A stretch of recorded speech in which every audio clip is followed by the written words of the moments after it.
Fala, torcida vascaína ligada aqui no canal. Aqui eu trouxe um compilado de notícias com novidades e informações exclusivas do Vasco da Gama. Aqui você vai ficar por dentro de tudo que acontece no Vascão, com novidades, análise de jogos, mercado de transferências e tudo mais. Aqui você não perde nenhuma notícia do Vasco da Gama. Mas antes de tudo, já peço que você deixe seu like, se inscreva no canal, ative o sininho para não perder nenhuma notificação e lembrando que aqui tem produtos exclusivos no precinho para você, torcedor vascaíno. Então, sem mais delongas, vamos acompanhar e reagir juntos às novidades do nosso Vascão. Vasco e Fluminense. Depois de vencer o Vitória pela Copa do Brasil na última quarta-feira, a delegação do Vasco não teve muito tempo para comemorar, não. Isso porque no próximo sábado, o Gigante da Colina tem mais um jogo importantíssimo pela frente. Desta vez, pelo Campeonato Brasileiro. A equipe carioca recebe o Cruzeiro em São Januário em um jogo que pode significar a saída da tão temida zona do rebaixamento. Neste momento, o Vasco é o penúltimo colocado e precisa urgentemente de uma vitória para dar uma resposta ao seu torcedor e também uma resposta na luta contra o rebaixamento. Pedro Emanuel, comandante português, ainda não venceu jogos do Campeonato Brasileiro. E para isso, ele não deve preservar nenhum jogador, mesmo tendo no meio da próxima semana o jogo de volta da Copa do Brasil contra o Vitória. Portanto, o Vasco deve ir a campo com o que tem de melhor. Até porque, no jogo contra o Vitória, ele optou por preservar alguns atletas, como por exemplo o Thiago Mendes. Então existe a expectativa de um Vasco ainda mais forte para a partida diante do Cruzeiro. Ali do Abel. Vamos a São Januário? Vamos à superação do Vasco? Algo mais do Palmeiras? Então vamos a São Januário. Irretocável o Palmeiras. Irretocável. E o Vasco na superação, porque se viu com um jogador a menos muito cedo. Vamos aos melhores momentos, Roger Flores, do jogo que você comentou ontem para a TV Globo. Era um jogo em que o Vasco começou muito bem, teve essa chance aí com o Colide numa bola parada, tinha 70% de posse de bola, já tinha chego algumas vezes. Antes da expulsão, o Vitória tinha chego uma vez num tempo de bola que o Piton perdeu numa bola longa. O Marinho fez um giro em cima dele, conseguiu finalizar uma bola de média distância, mas também não finalizou tão bem. Essa aí, ó. O Piton perde o tempo de bola, o Marinho gira, vai levar para a esquerda. Jogada tradicional do Marinho, chuta para fora. Foi a única vez que o Vitória conseguiu uma finalização antes da expulsão. E aí, quando tem a expulsão, que vai ser provavelmente o próximo lance a ser mostrado, o jogo em que parecia mudar de figura, mudar de mão, não aconteceu. Aí o lance da expulsão, né? O Cauã usando o braço esquerdo. E aí, você concorda com a decisão? Desculpa, um absurdo. Eu achei que era um lance muito longe do gol para ser expulso, né? Para mim é um absurdo. E eu não vi a imagem, não tenho a imagem tão conclusiva, mas acho que eu creio que ela bate na mão antes do jogador do Vitória, inclusive. Pega, mas a mão dele tá colada no corpo e na direção do corpo, né? A gente vai dar com detalhes. Prossiga com o jogo, então. E aí, a partir desse momento que a gente achou que o Vasco ia se retrair, ia ter dificuldade, porque o Vitória ia adiantar o time, não aconteceu nada disso. O Vitória teve muita dificuldade para trabalhar a bola, para se conectar tecnicamente, para encontrar espaços na defesa do Vasco. E essa modificação, né, tirando o Spinelli e botando o Paulo Henrique, fez toda a diferença. Que olha só o Paulo Henrique, a velocidade, a força que ele tem para arrastar, para arrancar. Só que isso já aconteceu duas vezes, né? Uma no primeiro tempo e outra no segundo. Na hora mais fácil, que ele levanta a cabeça, que ele respira para tomar a decisão, ele errou. O Vasco, na verdade, era para ter construído um resultado ainda maior. Porque o Vasco teve oportunidade, muitas oportunidades de gol. Vai ter uma com o Colide, vai ter uma cabeçada do Puma, vai ter outra com o Paulo Henrique. Esse é o gol do Andrés, né? Uma arrastada também, traz para a direita, corta para a esquerda para tirar do Arcanjo e fazer 1-0. Olha quanto tempo, a gente já está no meio do segundo tempo e a gente não tem um lance do Vitória, né? Vitória no segundo tempo tirou um volante colocando o Renan e o Eric no jogo, né? Mas nem assim conseguiu. Eu acho que o Vitória se desarrumou, o Luan Cândido, que era zagueiro pelo lado esquerdo, passou a jogar de lateral e ficou um buraco na zaga do Vitória. Esse vai ser um lance, o cruzamento ao Puma, sozinho, sozinho. E cabeceia para baixo, ela sobe e o Vasco foi empilhando oportunidades e desperdiçando, que de repente isso pode fazer a diferença no jogo do Barradão, mesmo o Vasco jogando com menos um. Olha, mais uma do Paulo Henrique, mais uma saída no buraco que o Luan Cândido deixou ali. O Colídio faz uma jogada espetacular, domina bem, tira com a coxa, driblando. Olha só como é que com a coxa ele faz o drible em cima do Martins. Aliás, deixa uma boa impressão nos seus primeiros passos, né? Muito boa impressão. Já tinha jogado bem contra o Santos, fez um gol contra o Palmeiras. Nesse caso aí, esse menino... Do Vitória? Martins. O zagueiro que foi pro ataque. O Cândido. O Lucas Cândido. Luan Cândido. Luan Cândido. Eu trabalhei algumas vezes com ele lá no Palmeiras, né? Muitas vezes ele subia lá pro primeiro time, treinava conosco. Ele era lateral esquerdo, de ofício, e muitas vezes ia na seleção, e na seleção ele era utilizado como ponta e às vezes até atacante. Ele tem muita qualidade. Ele tem muita qualidade, fazia muito gol. Quando eu falo isso, pra mim não é culpa dele não, tá? É culpa de uma falta de organização, porque se você tem um jogador e você quer utilizar ele, tirar essas valências dele ofensiva, né, que ele bate bem na bola, esse cruzamento, tanto que a principal jogada no final é dele. Ele entra na bola mesmo. Exato, ele faz um movimento, a bola chega nele e o Jardim faz uma boa defesa. O que faltou para mim é um encaixe, até porque o Vitória poderia fazer aquilo com o Luan Cândido, só que se encaixa, né?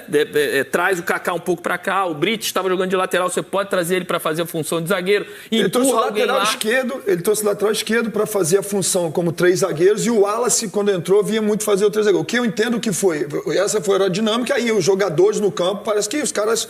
Porque aí você tem que fazer o que o treinador manda fazer também, obviamente. Porque ficou esse buraco que o Roger falou, realmente ficou. Todas as saídas eram ali. Todas. Era o Paulo Henrique, era o Andrés, todo mundo caía naquele buraco. É verdade. E teve uma outra também que o Paulo ele consegue... Ele chega em velocidade, é porque o lateral esquerdo, que fugiu o nome dele... O Gemerson, que acabou de entrar. Que é muito forte fisicamente, é muito rápido também, ele consegue chegar e tirar, que seria o segundo gol do Vasco. Então, assim, de fato, ficou um buraco, mas creio que é muito porque como ele estava com um jogador a mais, ele foi botar essa superioridade lá no ataque, que foi o Luan Cândido. E ele veio para puxar para 3 zagueiros, principalmente o Wallace, buscando essa bola aqui. Mas os caras largaram, né? Os caras lá na frente. Agora, o Paulo Henrique é um jogador que há pouco tempo nós estávamos falando dele na seleção. E até, ele foi convocado. Não, e até cogitávamos, será que vai para a Copa do Mundo? Para mim é um jogadoraço. Creio de verdade que ele precisa fazer um treino, que isso aí não são questões técnicas ou táticas, um treino para tomar a decisão, uma melhor decisão no último terço. Pensar para fazer no último terço. Pensar para fazer melhores jogadas. Eu acho que o que tirou ele da Copa foi a atuação defensiva dele contra o Japão, cara. Não, pode ser, mas assim, ontem, por exemplo... Foi o único jogo dele, ele fez o gol. Do Brasil inteiro. Ele fez mas defensivamente eu achei que ele foi uma avenida naquele jogo. Mas ontem, ele é muito rápido, é muito forte. Ontem, por exemplo, pela velocidade que ele tem, a força de chegada, ele chegou 2, 3 vezes que ele deu passe assim, cara, se espera um pouquinho mais, de repente ele tocava a bola para trás, o companheiro faria o gol. Assim, então é pensar um pouquinho mais para esse último passe acertar. No momento que ele começar, que ele fizer isso aí, cara, assim, a gente está falando de um jogadoraço, principalmente numa posição que somos carentes. Não tem quantos laterais nós temos aí que carente, a gente viu na Copa do Mundo, né?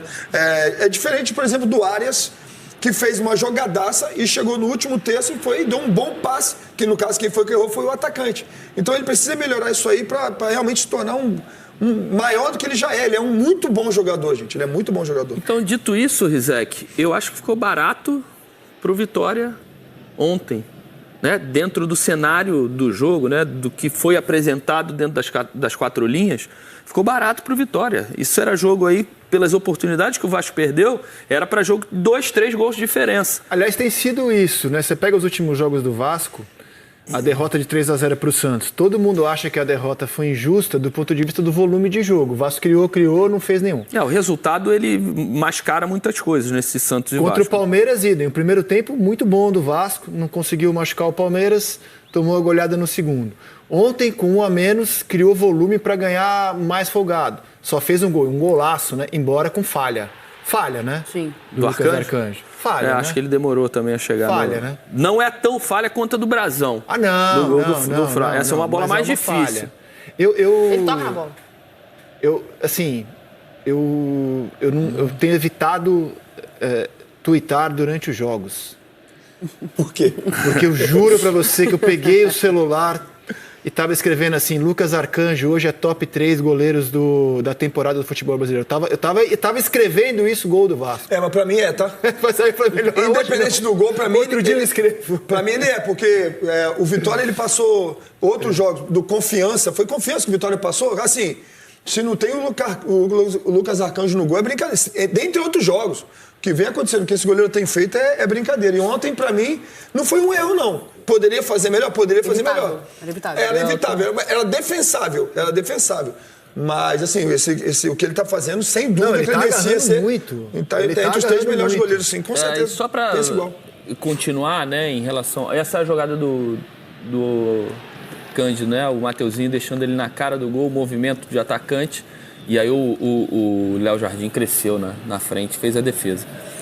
Outros dois que fizeram grande partida, o Rick, né? O Ramon Rick, jogou muita bola ontem, e o Thiago Mendes. Mais uma vez. Os dois, eles preencheram uma zona, um setor muito grande, porque o Vasco, como perdeu o Cauã Barros e o português, o Pedro Emanuel, não mexeu no meio, só deixou os dois, porque ele tirou o centroavante e botou o Paulo Henrique para jogar de ponta direita, puxou o Andrés para jogar de ponta esquerda e deixou o Colídio aqui flutuando na frente dos dois volantes. Então esse setor aqui ficou muito vazio de gente do Vasco.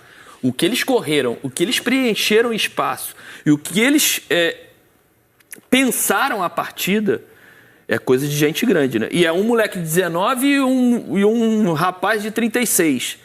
O que eles se complementaram nesse setor para deixar a dinâmica do Vasco interessante e fazer os bloqueios defensivos inteligentes que eles fizeram é de altíssimo nível esses dois ontem na partida. Muita maturidade do Vasco. Acho que a palavra é essa. Parecia em algum momento que quem tinha um jogador a mais era o Vasco. Exato. O Vasco estava com um a menos. Em algum momento? Ou no momento todo do jogo? Ele vem entendendo o brasileiro. A expulsão foi aos 14 minutos de... Perdão, o lance da expulsão foi aos 14, a expulsão acabou acontecendo aos 17 depois da revisão do VAR. Vamos rodar e debater esse cartão vermelho dado pelo árbitro Matheus Candansan. O Barros é pressionado pelo Renato Kaiser, erra a saída de bola, coloca a mão na bola. O chamado pelo VAR, o árbitro decide retirar o cartão amarelo e aplica o cartão vermelho. A gente não tem, a CBF ainda não divulgou o áudio do VAR para a gente entender o que levou à decisão. Então a gente vai debater de acordo com a nossa ideia aqui. Felipe, por que você acha um absurdo essa expulsão? Muito longe, muito longe. Fatalmente o jogador do Vitória ele não chegaria... você tem um jogador do Vasco do lado para vir e o próprio Cauã poderia voltar. Simplesmente muito longe, é para uma jogada clara de cartão amarelo. Eu não expulsaria. É isso. Para mim, o próprio Cauã faria o giro e disputaria essa bola com o Renato Kaiser até o final. Para mim, a distância também diz muito, assim. O Renato não conseguiria finalizar dali sozinho, né? Ele teria que ganhar pelo menos mais uns 15 metros. E nesses 15 metros, o Cauã ia ter total condição de disputar essa bola até o final com ele. Para mim, é cartão amarelo também. Não se discute a bola na mão do Kaiser. Para mim, é uma bola totalmente acidental e ele tá com a mão colada no corpo. Eu tô pensando se o VAR convenceu ele que foi proposital. O quê? Seria um absurdo também. O quê? Proposital? Não, tô pensando, como não saiu o áudio do VAR, ele mete a bola... Tô só especulando, tá? Mas vindo de uma decisão que eu também discordo totalmente, se convenceram ele de que, ele colocou a mão na bola de propósito ali, o jogador do... O Cauã? Mas agarrou a bola, sei lá. Seria uma primeira infração, é cartão amarelo. Então eu queria entender o que levou. Ali, o que levou à expulsão é a interpretação do VAR e depois do Candansan de que o Kaiser estaria em plenas condições de finalização. Dorso, né? Que todos os 4 deles estão preenchidos ali. Domínio, distância, defensores, direção. Isso. Nada mais do que isso. Eu não sei se vai ter muito debate não, Rizek. Acho que a mesa tá concordando. Não, eu também concordo com você. Eu tô curioso pelo áudio do VAR, entendeu? Quero ouvir o argumento que levou o Candansan a mudar de ideia, porque nem foi isso, ele mudou de ideia. Pela distância, acho que esse seria o defaltante, né? o distância. A distância era muito grande. Eu imaginava também, o amarelo no primeiro momento, eu falei, opa... Tudo certo. E aí, quando o VAR chama, eu falei... O Kaiser não é um jogador de velocidade que daria o tapa e ia... Não, vai sozinho ali. Nada. Bom, acho que o Cauã recuperaria, né? Ele ia disputar o lance. Então, estamos diante de 2 decisões que a gente, todos os programas que eu vi do Sport TV opinaram que eram corretas do campo. O cartão amarelo que domingo a Edna deu ao jogador do Mirassol, o Alisson. E aí o VAR a chamou e ela deu vermelho, pela mesma razão, né? Falta tática, completando ali os 4 Ds do Doxo. E hoje? Então, de domingo e quarta, temos 2 decisões de falta tática que o VAR chama para o juiz dar vermelho. E a maioria, ou quase todo mundo que opina, acha que o VAR errou em chamar. E tem mais um lance aí, que é o lance da Copa do Brasil, Santos e Remo. A expulsão do Marlon. Ah, sim, no na início fase também anterior. É um lance parecido assim. Para mim também não era para expulsão. Se a interpretação é de falta ali, é para cartão amarelo, porque também não definiria o lance de forma que era o Daronco, sozinha. O árbitro, né? Era o Daronco. Inclusive, quando ele foi chamado no ar, eu falei assim, duvido que o Daronco, personalidade, antigo, vai expulsar. Mas ele manteve e expulsou. E como a CBF E para mim não era para expulsar o Marlon naquele lance. E como a CBF está trabalhando hoje com muita comunicação entre os árbitros por meio de aplicativo, né? Ou seja, os lances da rodada são exibidos e são debatidos. Me parece que o lance de domingo não teve reflexo. O CBF não deve ter achado um erro. O VAR chamar para corrigir a decisão da Edna no campo, porque dias depois foi feito algo muito semelhante, de uma decisão tomada no campo e que o VAR chama para corrigir, na opinião de quem estava no VAR, o amarelo para vermelho. O lance era diferente porque um era na lateral, outro bem no centro, mas é o mesmo conceito, você chamar o árbitro de campo para corrigir uma falta tática. Eu confesso que queria muito ver esse áudio do VAR, cara, para entender a decisão ali. O motivo que levou, o argumento que levou o Candanção a mudar de ideia. Queria muito ouvir. Mas Vasco pegou nas Copas com o Pedro Emanuel Fluminense, Olímpia, Vitória. Não é que ele pegou galinha morta, né? E tem um desempenho altíssimo. 71% de aproveitamento e só classificações com o Pedro Emanuel em 7 jogos. Aí vai pro Brasileiro. Pegou Santos, pegou Palmeiras, Cruzeiro, Bahia, falta um jogo que de memória não me vem Mirassol. agora. Mirassol. 13% de aproveitamento. Como é que a gente explica isso? Não dá para explicar. Então, ontem eu fui perguntado pela Duda sobre isso. O que mais me parece é a questão da pressão do campeonato, né? Parece que nas Copas o Vasco está mais leve, por ser isso que a gente estava discutindo do Santos, né? São, de repente, competições em que o Vasco tem como segundo plano e a principal objetivo é manutenção em Série A do Campeonato Brasileiro. E ali está uma pressão enorme em que eles não estão conseguindo desenvolver ou estar leves para desenvolver aquilo que de melhor eles têm, aquilo que eles trabalharam, as influências do treinador. E nas Copas eles estão conseguindo fazer. Ontem, claramente, ele mudou 2 vezes de esquema e os caras fizeram direitinho dentro de campo. E no Campeonato Brasileiro, e aí tem um fator, né? Saiu perdendo, o Vasco desarruma de uma maneira...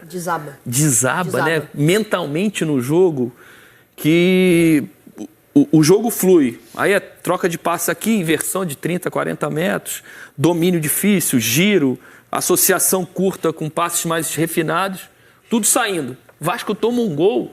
O cara que acerta uma invertida de 50 metros, ele não consegue dialogar perto de 2, 3 metros.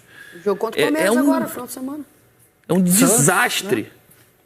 Que diferença, né, cara? Muito, essa diferença, sem dúvida nenhuma, é isso aí, essa pressão que tem, né? O Vasco vem nos últimos anos brigando para não cair. Ano passado chegou na final da Copa do Brasil e brigou para não cair no Campeonato Brasileiro. Não é de hoje essa... Então essa já é o Vasco já vem brigando contra isso aí, já tem alguns anos, né? Realmente isso é algo que o atleta já entra em campo com o subconsciente cheio disso. Cara, é o Campeonato Brasileiro, a gente não pode perder. Olha, a gente está na zona de rebaixamento. Na Copa do Brasil os caras entram mais leve, né? De repente, se fosse esse jogo, né? Tudo pode acontecer, mas de repente se esse jogo de ontem, que foi uma Copa do Brasil, se fosse um Campeonato Brasileiro, de repente o Vasco não poderia ter perdido o jogo. Então faz muita diferença, sem dúvida nenhuma. Agora, tem que deixar essa diferença de lado, tem que entrar em campo, tem que vencer os jogos, né? Porque o Vasco hoje, diferente do Santos, que nós falamos há pouco tempo, o Vasco está na zona de rebaixamento. Ele precisa dar uma resposta para ontem. Vasco e Cruzeiro sábado. Isso que eu ia falar. Campeonato Brasileiro. Jogo tranquilo também, né? Mas provavelmente o Cruzeiro. provavelmente bem mexido, né? O Cruzeiro deve vir bem mexido. O reserva do Cruzeiro deu baile no Corinthians. Não, sim. No mínimo fez um jogo Sim, de igual mas- para igual ao do Corinthians e Itaquera. Tá, mas você prefere pegar o time titular ou o time reserva? Não, sei não. Mas só para mostrar Então, como o time que eu- reserva do Cruzeiro é bom. O que eu tô falando é que não deve jogar Caio, não deve jogar Matheus, não deve jogar Gerson, não deve jogar esses jogadores mais Ou ele faz como fez o importantes. Corinthians. Leva, Deixa no banco. banco e vai mesclando. 9, aí tudo bem. Que foi o que ele fez com Eu o creio que ele vai Corinthians. fazer isso. É. E o Até porque Vasco, no brasileiro, né? e o Vasco deixa. E a gente não tocou nesse ponto. O Vasco fez 6 modificações pro jogo de ontem. Né? Jogou o Ramon Henrique, o Sousa e o Tietê ficaram de fora. O Piton jogou. O Puma jogou. Então porque o Cuiabano não estava bem, né? Não, o Piton já Titular seria jogou. o Cuiabano. O Cuiabano, se eu não me engano, ele não pode jogar a Copa do Brasil pelo Vasco. Não, ele pode. Não, ele pode. Ele não estava bem fisicamente. Fisicamente. No jogo. O Felipe Bastos deu a informação aqui na, Então é na isso. seleção de ontem. Para o Campeonato Brasileiro, ele descansou o Sousa, ele descansou o Tietê. Ele ia descansar o PH, né? Só que o PH teve... Conquista a torcida do Vasco e vira esperança por recuperação. Na última quarta-feira, em São Januário, o atacante Colídio aproveitou uma oportunidade entre os titulares e protagonizou uma grande atuação na vitória do Vasco por 1-0 sobre o Vitória, válida pelo jogo de ida das quartas de final da Copa do Brasil. Embora a equipe tenha atuado com um jogador a menos desde os 17 minutos do primeiro tempo, o argentino chamou a responsabilidade, criou 2 grandes chances e por pouco não marcou seu gol. Torcida vascaína, realmente o Colídio jogou muito bem. Deixa aqui a sua opinião nos comentários, o que você achou do Colídio no Vasco. Essas foram as notícias de hoje do nosso Vascão. Deixa o like, se inscreva no canal e até a próxima com mais novidades do nosso Gigante da Colina.